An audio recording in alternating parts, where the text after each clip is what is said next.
2019 yıllık Balkan rayonidagi millatlarning yemek-ichmak, kiyim-kechak madaniyati ko'rgazmasi 20 iyundan 21 iyungacha Germaniyaning Mannheim shahrida o'tkazildi. Chechen, Kavkaz qatorliq millatlar Balkan rayonidagi millatlarga tava bo'lib, Uyg'urlarning hayoti va Uyg'ur masalasiga qiziqayotgan Germaniyadagi munosabatli o'rinlar bu qitimliq faoliyatga Uyg'urlarni Balkan rayonidagi millatlar qatorida alohida taklif qildi. İki gün jarayonida har qaysi millatlar Mannheimdagi faoliyat o'tkazilayotgan maydonga yemek-ichmak, kiyim-kechak, qo'l hunar san'at buyumlari qatorliq o'z madaniyati va urf-odatiga oid buyumlarni akilib, ko'rgazma qilish, setish faoliyati olib bordi.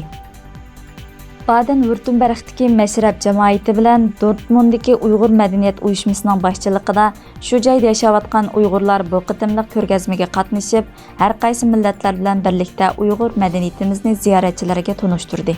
Chidirg'a chiroyliqini esilgan ay yulduzliq ko'k bayroq bilan Sharq Turkiston xaritasi alohida ko'zga tashlanib, ziyorat qiluvchilarning diqqatini o'ziga tortsa, milliy madaniyatimizning namoyandasi bo'lgan kiyim-kechaklarimiz, qo'l hunar san'at buyumlarimiz ularning qiziqishini qo'zg'adi.